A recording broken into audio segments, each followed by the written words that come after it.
Assalamualaikum warahmatullahi wabarakatuh. Jumpa kembali dengan saya Rudi di channel RD. Pada kesempatan kali ini seperti biasa saya akan kembali lagi untuk membawakan sebuah kisah misteri yang tentunya semoga saja dapat menghibur kalian semua. Dan seperti biasa, yuk daripada kita lama-lama langsung saja kita masuk dalam ceritanya. Bismillahirrahmanirrahim. Karena sejatinya manusia hidup tak pernah terlepas dari kesalahan yang ia perbuat di sepanjang hidupnya. Dan tak satupun manusia yang benar-benar suci, tak pernah melakukan dosa dan khilaf sama sekali. Semua pasti pernah berbuat khilaf, melanggar syariat agamanya, bahkan sampai mengabaikan Tuhannya. Tetapi yang harus selalu diingat bahwa Allah Subhanahu wa Ta'ala Maha Pengampun sebanyak apapun dosa kita. Saya tidak akan berpanjang lebar lagi dan saya akan mulai menceritakan sebuah pengalaman yang kurang baik yang menimpa salah satu keluarga besar kawan saya yang sebut saja namanya Anto. Sebelum masuk ke cerita, semua nama tokoh dan tempat akan saya samarkan demi untuk menjaga privasi dari keluarga besar Anto.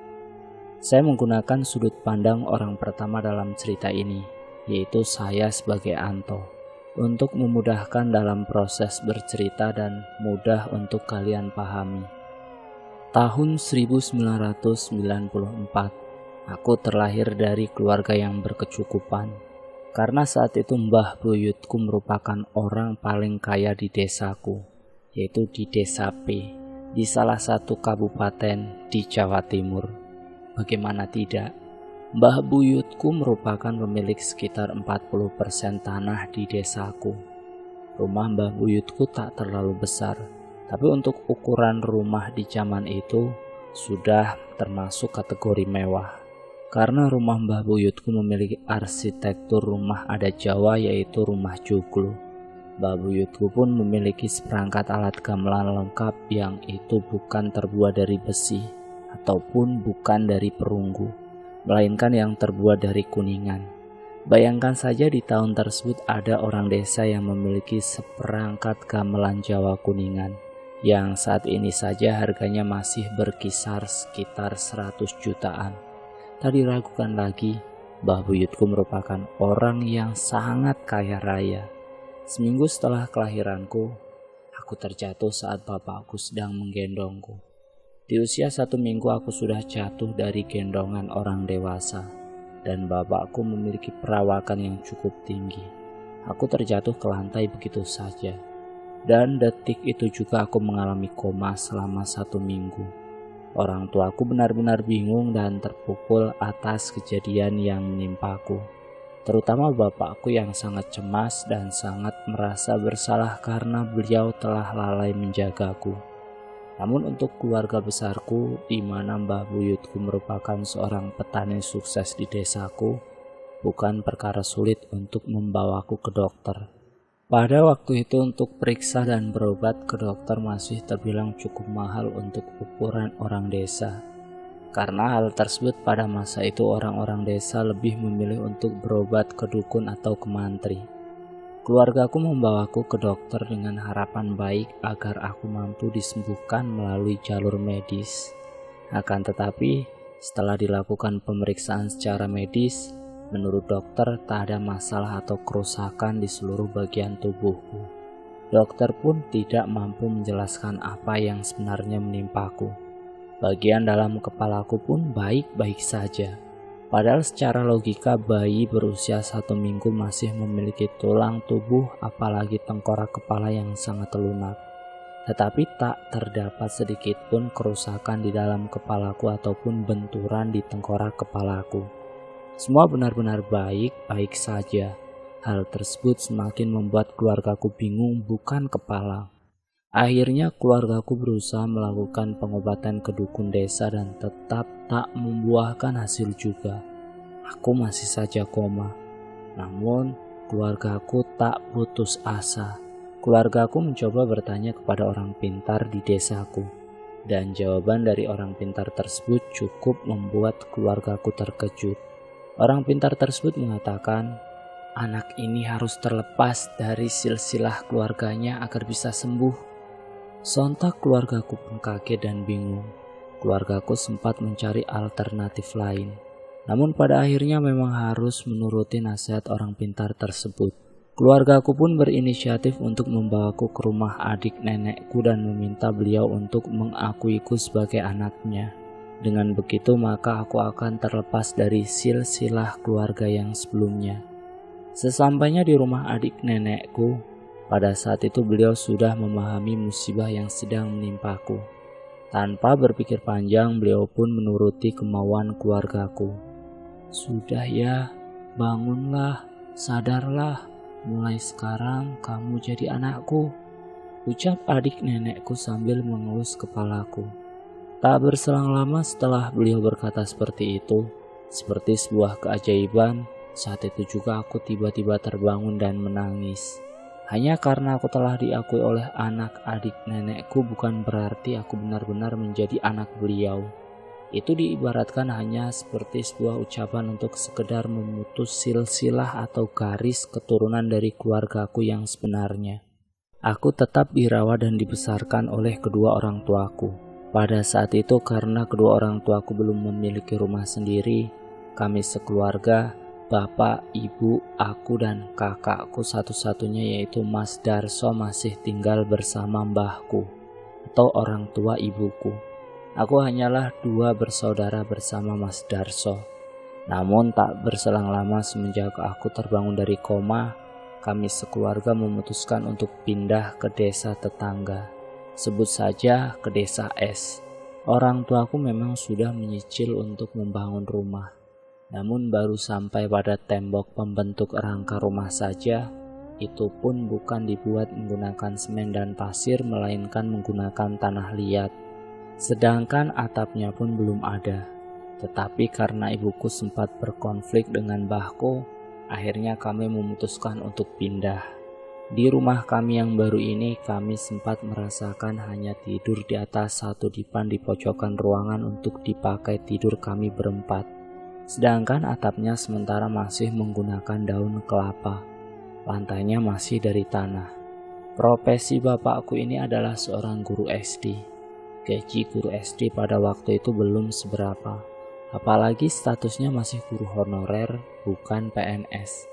Sedangkan bapak harus menghidupi 2 orang anak laki-lakinya yang masih kecil-kecil. Akhirnya ketika aku berumur 4 tahun, ibu memutuskan untuk pergi ke Hong Kong sebagai TKI. Tujuannya supaya ibu dapat membantu perekonomian keluarga. Akan tetapi baru 2 bulan ibu di Hong Kong, secara tiba-tiba ibu jatuh sakit. Ibu sempat dirawat di rumah sakit di Hong Kong selama kurang lebih 2 bulan. Namun karena keterbatasan dana, bapak pun tak sanggup lagi mengirim sejumlah uang untuk biaya pengobatan ibu. Akhirnya ibu dipulangkan ke Indonesia. Ibu sempat kembali dirawat di rumah sakit di kotaku. Namun lagi-lagi kami terkendala di biaya. Sampai akhirnya ibu rawat jalan. Ibu dirawat di rumah, sehari-hari ibu berbaring menggunakan infus. Menurut medis ibu menderita sakit diabetes. Akan tetapi sakit yang diderita ibu terlihat kurang wajar karena datangnya tiba-tiba dan langsung parah. Ibu pun dirawat oleh bapak dan dibantu oleh Mbah Ni, ibu dari bapakku. Aku dan Mas Darso yang saat itu masih kecil tak terlalu paham dengan apa yang dialami oleh ibuku. Terlebih aku yang belum genap 5 tahun. Aku masih teringat ketika ibu dirawat di rumah, aku justru menyeletuk yang mungkin sedikit menyayat hati ibuku. "Bu, orang pulang dari luar negeri kok nggak bawa oleh-oleh sih?" Tanyaku dengan wajah polos kepada ibu yang terbaring lemah di kasur. Ibu dirawat di rumah tak terlalu lama, hanya sekitar 2 mingguan. Setelahnya ibu meninggal dunia. Saat ibu meninggal, aku dan Mas Darso sedang main di rumah salah satu omku untuk sekedar menonton kaset DVD. Karena pada waktu itu belum banyak orang yang mempunyai televisi apalagi DVD. Saat itu juga omku membawaku dan Mas Darso pulang ke rumah. Saat sampai di halaman rumah sudah ramai orang berkumpul untuk melayat. Aku belum terlalu paham apa yang sebenarnya terjadi. Aku dan Mas Darso hanya dikiring untuk masuk rumah tetanggaku samping rumahku persis. Di sana sudah ada Mbah Ni dan Bapak. Aku masih sangat ingat kala itu Bapak menangis jadi-jadinya. Begitu terlihat sedihnya dan terpukulnya bapakku. Mas Darso pun yang usianya 4 tahun lebih tua dariku turut menitikkan air matanya. Sedangkan aku hanya diam, bingung, melihat ke sekeliling tanpa tahu apa yang terjadi. Jenazah ibu segera diurus dan dimakamkan. Pada malam harinya aku dan Mas Darso diajak oleh Pak D, salah satu kerabat keluargaku, untuk makan sate. Kami pun sangat senang karena sangat jarang kami bisa makan daging. Sedikit flashback ke cerita sebelum bapak dan ibuku menikah. Bapak dan ibu memang menikah karena dijodohkan. Karena pada waktu itu bapak dan ibu beda desa. Akan tetapi hampir seluruh penjuru desa mengetahui desas-desus bahwa keluarga ibu memakai pesugihan, termasuk keluarga bapak. Awalnya orang tua bapak sedikit ragu akan menjodohkan anaknya dengan ibu. Terlebih bapak merupakan anak laki-laki satu-satunya di keluarga bapakku. Akan tetapi meskipun keluarga bapak sempat ragu, mereka memilih untuk tak terlalu menghiraukan kabar yang beredar tentang pesugihan tersebut. Karena keluarga bapak hanya ingin bapak menikah dengan perempuan yang merupakan putri dari orang yang paling kaya di desa P. Semua tentu tak terlepas dari faktor ekonomi. Keluarga bapak hanya ingin bapak hidup lebih layak. Akhirnya bapak dan ibu menikah. Kembali ke cerita, sepeninggal ibu aku dan Mas Darso hanya dirawat oleh bapak dibantu oleh Mbah Ni. Karena jarak rumahku dan rumah Mbah Ni cukup jauh, akhirnya setiap pagi Mbah Ni selalu datang ke rumah untuk mengasuhku dan membuat masakan untuk bapak, aku dan Mas Darso. Masa-masa itu kubilang masa yang paling sulit di hidupku. Bapak setelah ditinggal ibu menjadi seperti orang yang depresi.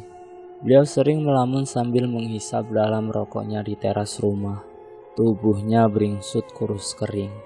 Mbah Ni hanya diberi uang sebesar 50.000 saja oleh bapak dan harus cukup untuk makan selama 1 bulan. Namun hebatnya Mbah Ni, beliau tak pernah kehilangan akal. Dengan rajin menanam singkong dan umbi-umbian di kebun belakang rumah. Sehingga Mbah Ni sering memasak menggunakan bahan yang telah tersedia di kebun. Di masa sulit seperti itu, keluarga almarhumah ibu sama sekali tak pernah peduli dan tak mau membantu. Bahkan sekedar memberi sejumlah uang jajan untukku dan Mas Darso pun tidak. Kami pun hidup penuh keterbatasan. Singkat cerita 2 tahun berlalu. Kira-kira saat aku berumur 7 tahun, Mbah buyutku yang kaya raya itu meninggal dunia.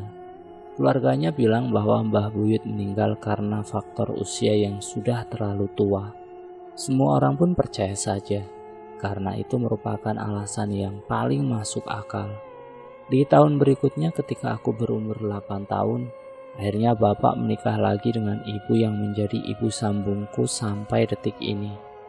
Meskipun bukan ibu kandung, ibu sangat menyayangiku dan Mas Darso.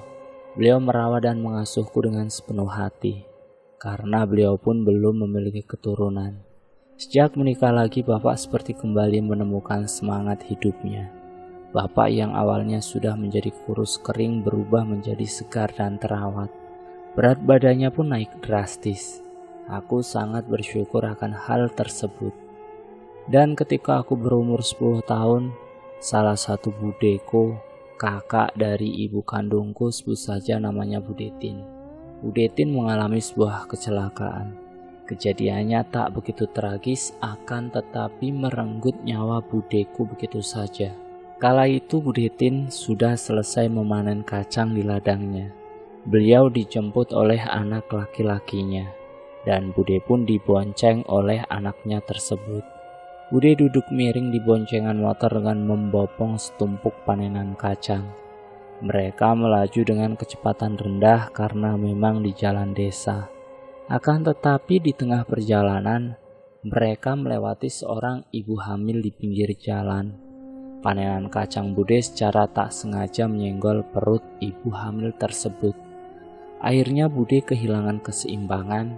Beliau jatuh terjungkal ke belakang dengan posisi kepala jatuh duluan ke aspal. Bude langsung tak sadarkan diri.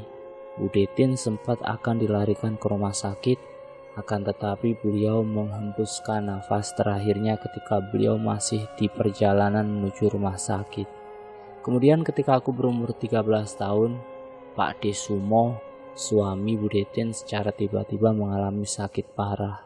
Jika menurut medis, Pak D menderita komplikasi, sakit paru-paru dan lambung. Pak D sempat dirawat di rumah sakit selama kurang lebih 1 minggu.